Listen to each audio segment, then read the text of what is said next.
जो विधायक हमारी पार्टी से एमआईएम की पार्टी से जीते हैं उनको अपनी ज़बान पर लगाम लगा के तरीके से बात करें जी। कोई विधायक बोल रहा है कि अवैसी क्या चीज़ है, अरे भाई तुम लड़के तो दिखा दो, हिम्मत है तो इस्तीफा दो। कोई आरजेडी नहीं, कोई एमआईएम नहीं, तुम चुनाव लड़के दिखाओ कितना वोट लेके आ रहे हो, दिखाओ ना।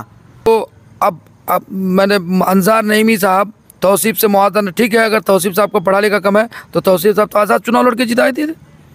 ये तो आरजेडी का टिकट लेकर के हार गए थे। बहादुरगंज में बारिश हो रही है तो किशनगंज में बारिश क्यों नहीं हो रही है, वहाँ हुई तो यहाँ भी होनी चाहिए। ये तो अलग चैप्टर है। जो घटना एक बार घट चुकी है वो दोबारा भी घट सकती है ना सर। देखिए 5,000 वोट लेके आया जी, 5100 कुछ वोट लेके आया, 5100 वोट लेके आया। तो ये जो वोट मिला उनको, उनका वोट नहीं था, वोट वो एमआईएम का था और बैरिस्टर असदुद्दीन अवैसी की मेहनत का नतीजा था, उनका वोट था ये। आप इस पार्टी में थे, उसी की बदौलत में आपको जीत मिली।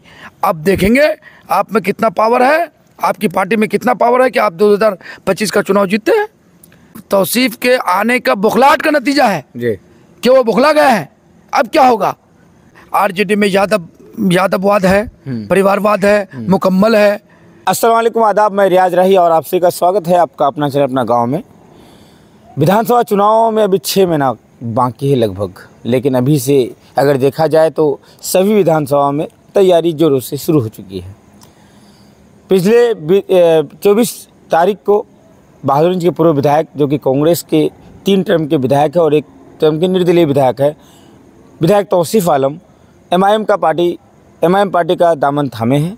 वो भी असदुद्दीन ओवैसी के हाथों, और साथ ही साथ घोषणा भी कर दिया गया है कि वो ये बहादुरगंज से अब विधानसभा प्रत्याशी होंगे। ऐसे में कई जगह कई मामलात आ रहे हैं, कई कार्यकर्ता लोग मिल कर के पार्टी को छोड़ रहे हैं। आज ऐसे ही में मासूम रजा, जो कि पूर्व एमआईएम कार्यकर्ता रहे, आज उन्होंने अपना रिजिग्नेशन दे दिया है, पार्टी को छोड़ दिया है, इस्तीफा दे दिया है। और अकेले नहीं बल्कि यहाँ पे कई दर्जनों लोग रहे उनके साथ, और आज उनका इस्तीफा हो चुका है। लेकिन बात ये नहीं कि इस्तीफा हुआ है, इस्तीफा उन्होंने दिया है, क्या इस्तीफा हुआ है अब तक, आगे की राजनीति क्या होगी, क्या एमआईएम। अब एक बात और चल रही है, ईटीवी बिहार के द्वारा एक पोस्ट किया जा रहा है कि राजद एमआईएम के साथ ज्वाइन अलायंस कर सकती है। इस तरह का एक पोस्ट मैंने अभी देखा और ईटीवी में किया हुआ है। अभी हमारे साथ मुफ्ती अतर जावेद साहब हैं, जो कि पिछले दिनों लोकसभा के भी प्रत्याशी रह चुके थे और साथ ही साथ एमआईएम के प्रत्याशी हैं। मुफ्ती साहब, सबसे बड़ी बात तो ये है कि विधायक तौसीफ साहब आपके पार्टी में आए हैं, क्या कुछ कहेंगे इसको लेके? नहीं, देखिए, पार्टी को विस्तार के लिए, पार्टी को तरक्की के लिए, पार्टी को मजबूती के लिए कोई भी आ जाए उसको वेलकम कहना चाहिए। और रही बात टिकट का मसला, ये तो बैरिस्टर साहब या बिहार के सदर अख्तर साहब ही तय करेंगे। लेकिन उसमें देखा जाए तो तय हो चुका है, उसका जो एमआईएम का ऑफिशियल पेज है उसके द्वारा सीधा विधानसभा प्रत्याशी घोषित। जो भी है, मैं तो वहाँ तक नहीं हूँ जी, और मुझे नहीं मालूम है इस सिलसिले में। बहरहाल जो भी है तो ये तो ऊपर स्तर की बात है जी। रही बात है, कोई भी तौसीफ साहब हो या मास्टर मुजाहिद साहब आए या कोई भी आए तो पार्टी के लिए तो अच्छी बात है जी। पार्टी को मजबूती मिलेगी और लोगों को काम करने का अच्छा सिपाही मिलेगा। तो ये कोई भी आए, टिकट के ताल्लुक से तो मैं कुछ बोल नहीं पाऊँगा, वो लोग बताएंगे जी। लेकिन पार्टी में कोई भी शमूलियत इख्तियार कर रहा है वो पार्टी की मजबूती के लिए बेहतर है। अच्छा, एक बात और कि जैसे ही विधायक तौसीफ ने एमआईएम का हाथ थामा, वो देखा गया कि जो बहादुरगंज का पुराना यूनिट था, संगठन था, वो टूट गया। अल्टीमेटम दिया था 30 तारीख का, और 30 तारीख को लोगों ने सामूहिक इस्तीफा दिया है। कई दर्जनों लोग थे वहाँ पे, क्या कुछ कहेंगे इसको लेकर के? कहीं एमआईएम कमज़ोर तो नहीं हो रहा है, संगठन कमज़ोर हो गया? देखिए, अगला का कहना है कि नींव हम लोग कमज़ोर कर दिए हैं। नहीं, सुनिए, एक बात समझिए। देखिए, सबसे पहले तो मैं हमारे जितने भी मासूम भाई हैं, तौसीफ भाई हैं, और जितने भी कार्यकर्ता हैं एमआईएम का, जो पंचायत का लेवल का है, ब्लॉक या ज़िला या बिहार लेवल का जो भी अहदेदारन है, सबसे पहले तो मैं उनको ये कहूँगा कि ठीक है भाई, अगर आपको चुनाव लड़ना ही है तो उसके लिए बहुत सारी प्रक्रिया है कि आपको अभी 6 महीना बाकी है। अगर उस वक्त नहीं होगा, आप चुनाव के मैदान में भी लड़ सकते हैं। लेकिन अभी से अभी 6 महीना है, क्या होगा नहीं होगा, इस बीच में क्या होने वाला है।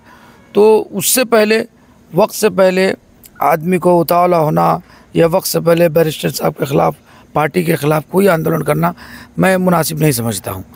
और है बहुत सब ऐसे लोग हैं कि पार्टी में उसको टिकट नहीं मिलता है तो बगावतें पहले भी हुई है। सिर्फ MIM की बात नहीं है, हर पार्टी में होती है, भाजपा में होता है, अब इसी तरीके कांग्रेस में है, RJD में है।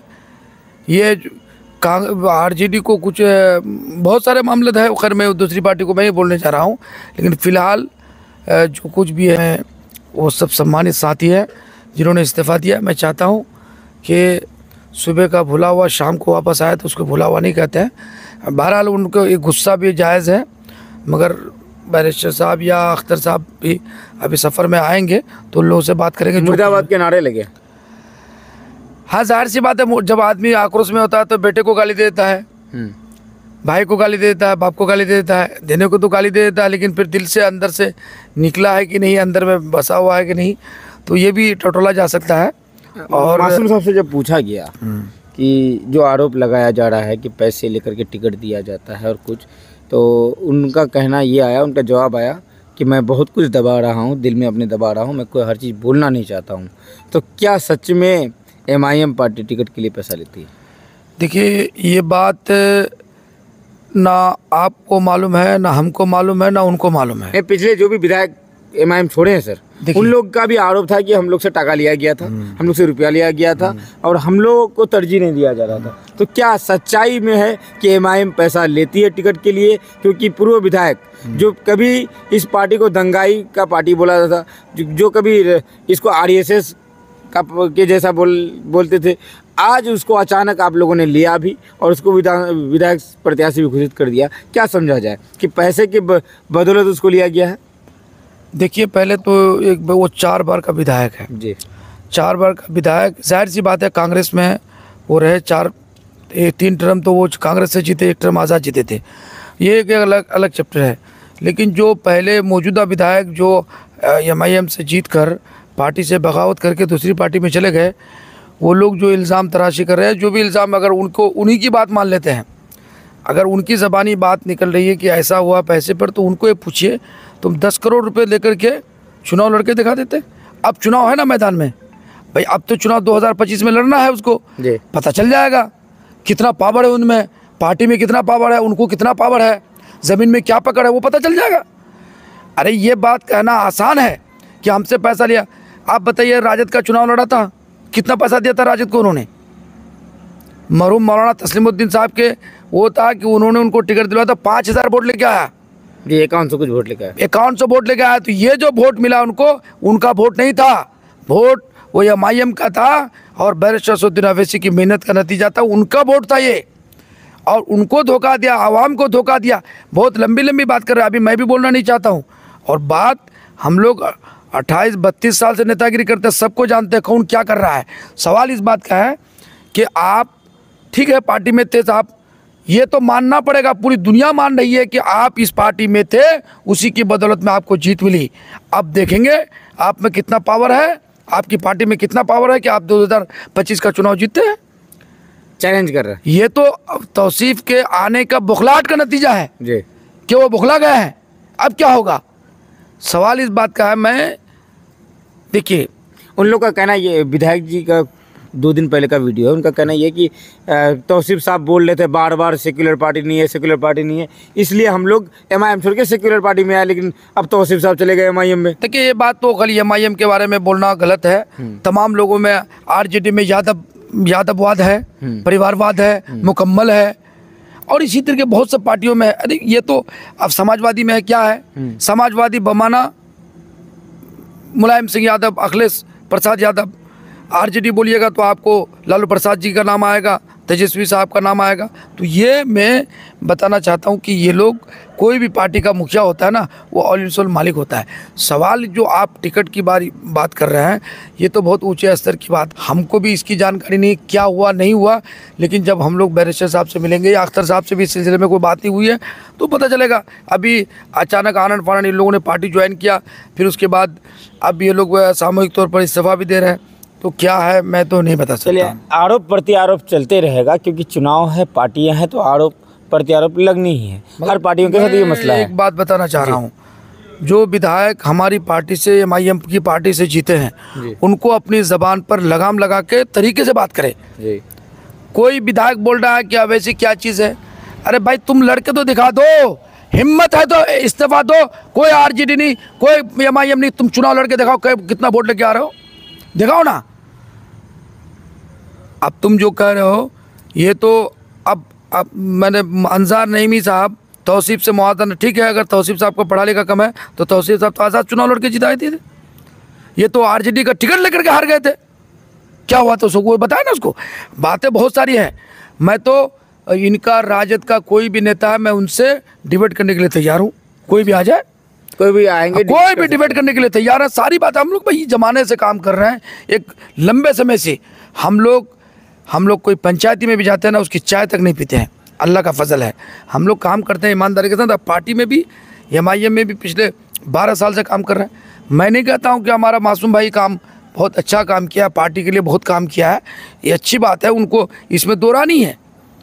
उनकी मेहनत को, उनकी कोशिशों को हम नहीं फरामोश कर सकते हैं।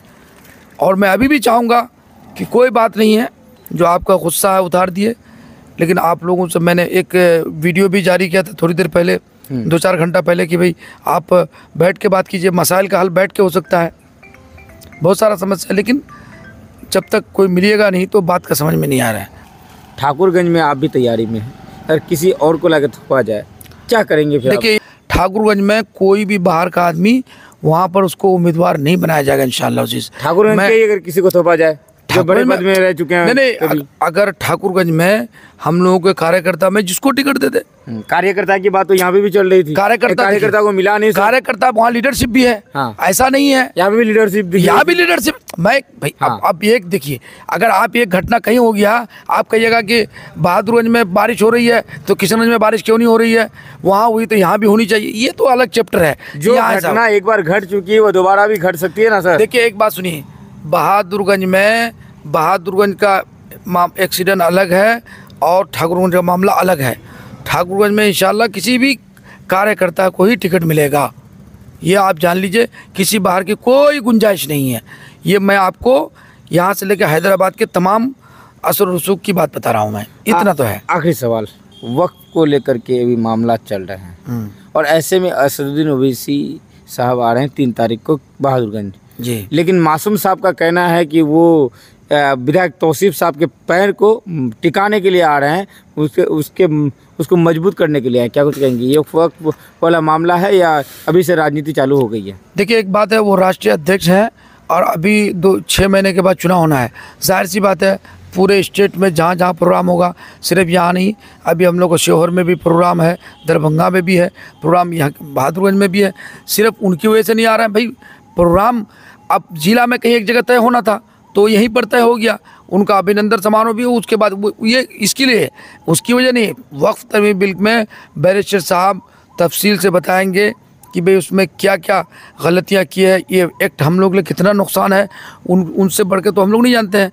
तो आवाम को इसको विस्तार से बताने के लिए आ रहे हैं। और उनका यह घर हो गया है, बैरिस्टर साहब के लिए कोई नई जगह नहीं है। पिछले 12 साल से यहाँ का दौरा हो रहा है, मतलब घूम रहे हैं, तो उनके लिए तो ये पुरानी जगह है, आ ही सकते हैं। अब रही बात है किसी के पैर को मजबूत, जाहिर सी बात है जब कोई चुनाव लड़ेंगे तो ठाकुरगंज में भी प्रोग्राम होगा, बहादुरगंज में भी होगा, खोचादमन भी होगा, अमोर भी होगा, बैसा भी होगा, बायसी भी होगा, जोकी भी होगा, चारों तरफ प्रोग्राम होंगे। प्रोग्राम में कोई कमी नहीं है। बैरिस्टर साहब इस वक्त तरमीम बिल के एक्ट जो बना है उसी के अगेंस्ट में वो आएंगे और उस पर इंशाल्लाह बातचीत होगी। 3 तारीख के प्रोग्राम को लिए क्या पैगाम देना चाहेंगे वो हमको? भाई मैं 3 तारीख के बारे में ये बता रहा हूँ कि देखिए, ये मसला बिल्कुल कॉमन है सबके लिए, पूरे देश में, सबसे ख़ास तौर पर माइनॉरिटी वाले के लिए बहुत बड़ा नुकसान है। तो इसके लिए हम तमाम लोगों से आपके चैनल के माध्यम से हम अपील करेंगे, गुजारिश करेंगे कि हमारे नौजवान बुज़ुर्ग जितने भी हैं, MIM के चाहने वाले कार्यकर्ता हों या उसके अलावा भी हों, उनसे मेरी गुजारिश है कि ये वक्त तरमीम बिल एक्ट के ख़िलाफ़ में एक एहतजाज है, आप इसमें शरीक होइए, अपने कायद का उनके सुनिए। और यही मैं सबको पैगाम दे रहा हूँ और सबसे गुजारिश कर रहा हूँ। और जो लोग भी हमारे पुराने साथी हैं, नए साथी जुड़ रहे हैं, सबको आपस में इत्तेहाद के साथ पार्टी को आगे बढ़ाने के लिए हम अपील करते हैं। चलिए, बहुत बहुत शुक्रिया। हमारे साथ मुफ्ती अतहर जावेद साहब हैं, जो कि विधानसभा प्रत्याशी हैं AIM से ठाकुरगंज के। उनसे बहुत सारी बातें हुई अभी के माहौल को लेकर के और 3 तारीख के प्रोग्राम को लेकर बातें हुई। अगर आप लोग अंत तक वीडियो को देख रहे हैं तो मैं आप लोग से गुजारिश करूंगा कि वीडियो को ज़्यादा से ज़्यादा शेयर करें। अगर आप लोग फेसबुक में देख रहे हैं तो फेसबुक पेज को लाइक और फॉलो करें, और साथ ही साथ अगर आप लोग यूट्यूब में देख रहे हैं तो यूट्यूब चैनल को सब्सक्राइब करें। मैं आपका दोस्त रियाज राही, आपका अपना गाँव से। खुदा हाफिज़। अस्सलाम वालेकुम।